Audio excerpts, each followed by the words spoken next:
Hi friends, welcome back to my channel Manvita ಅಡುಗೆ ಮನೆಗೆ ಎಲ್ರಿಗೂ ಸ್ವಾಗತ. ಪ್ಲೀಸ್ ನನ್ನ ಚಾನಲ್ನ ಸಬ್ಸ್ಕ್ರೈಬ್ ಮಾಡ್ಕೊಳ್ಳಿ, ಹಾಗೆ ಪಕ್ಕದಲ್ಲೇ ಬೆಲ್ ಐಕನ್ ಇದೆ, ಕ್ಲಿಕ್ ಮಾಡಿ. ಇವತ್ತಿನ ಈ ವಿಡಿಯೋದಲ್ಲಿ ರೊಟ್ಟಿಗೆ ಸೂಪರ್ ಕಾಂಬಿನೇಷನ್ ಆಗಿರುವಂತಹ ಹುಚ್ಚೆಳ್ಳು ಚಟ್ನಿನ ಹೇಗೆ ಮಾಡೋದು ಅಂತ ನೋಡೋಣ. ಮೊದಲಿಗೆ ನಾನಿಲ್ಲಿ ಒಲೆ ಮೇಲೆ ಒಂದು ಪ್ಯಾನ್ನ ಇಟ್ಕೊಂಡು ಅರ್ಧ ಕಪ್ಪಷ್ಟು ಹುಚ್ಚೆಳ್ಳನ್ನ ಹಾಕ್ಕೊಳ್ತಾ ಇದ್ದೀನಿ. ಹುಚ್ಚೆಳ್ಳನ್ನ ಸೇರಿಸುವಾಗ ಮೀಡಿಯಮ್ ಫ್ಲೇಮಲ್ಲೇ ಇಟ್ಕೊಳ್ಬೇಕು. ಐ ಫ್ಲೇಮಲ್ಲಿ ಇಟ್ಟರೆ ತುಂಬ ಬೇಗ ಸೀದೋಗ್ಬಿಡುತ್ತೆ.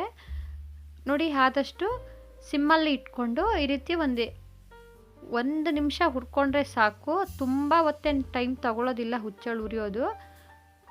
ಈ ರೀತಿ ಕೈ ಆಡಿಸ್ತಾನೆ ಇರಬೇಕು. ಇದರಲ್ಲಿ ಹಸಿ ವಾಸನೆ ಎಲ್ಲ ಹೋಗಿ ಘಮ ಬರುತ್ತೆ, ಅಲ್ಲಿವರೆಗೂ ನಾವು ಹುರ್ಕೊಳ್ಬೇಕು. ನೋಡಿ, ಇವಾಗೆಲ್ಲ ಚಿಟಪಟ ಅಂತ ಇದೆ.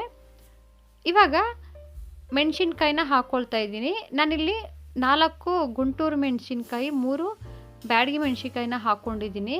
ನಿಮಗೆ ಖಾರಕ್ಕೆ ಅನುಗುಣವಾಗಿ ನೀವು ಮೆಣಸಿನ್ಕಾಯಿನ ಹಾಕ್ಕೊಳ್ಳಿ. ಇವಾಗ ಇದನ್ನು 1 ನಿಮಿಷ ಚೆನ್ನಾಗಿ ಹುರ್ಕೊಳ್ಬೇಕು. ಮೆಣಸಿನ್ಕಾಯಿನ ತುಂಬ ಕೆಂಪಾಗೋ ತನಕ ಹುರಿಯೋದೇನು ಬೇಡ, ಸ್ವಲ್ಪ ಕ್ರಿಸ್ಪಿ ಆಗೋ ತನಕ ಹುರ್ಕೊಂಡ್ರೆ ಸಾಕು. ಬ್ಯಾಡಗಿ ಮೆಣಸಿನ್ಕಾಯಿ ಇದ್ದರೆ ಹಾಕ್ಕೊಳ್ಳಿ, ಇಲ್ಲ ಅಂದರೆ ಏನು ತೊಂದರೆ ಇಲ್ಲ.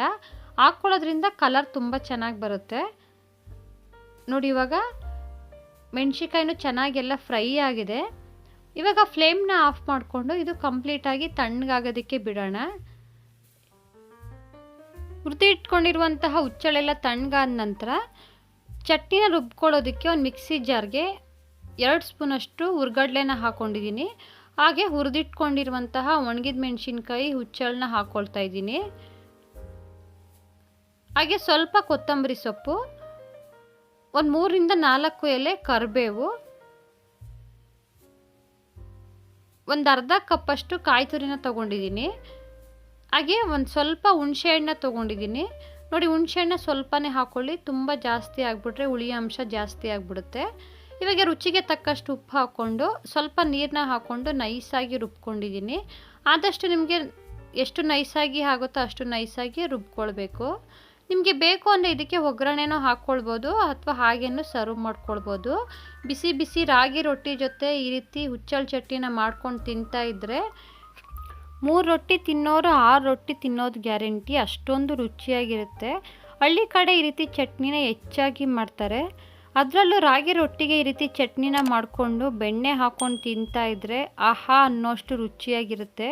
ಖಂಡಿತ ನೀವು ಒಂದು ಸಲ ಟ್ರೈ ಮಾಡಿ, ಹೇಗೆ ಬಂತು ಅಂತ ಕಮೆಂಟ್ ಮಾಡಿ ತಿಳಿಸಿ. ನಾನಿವತ್ತು ಮಾಡಿರೋ ಈ ರೆಸಿಪಿ ನಿಮಗೆ ಇಷ್ಟ ಆಗಿದ್ದರೆ ಒಂದು ಲೈಕ್ ಮಾಡಿ, ಫ್ಯಾಮಿಲಿ ಫ್ರೆಂಡ್ಸ್ ಜೊತೆ ಶೇರ್ ಮಾಡಿ.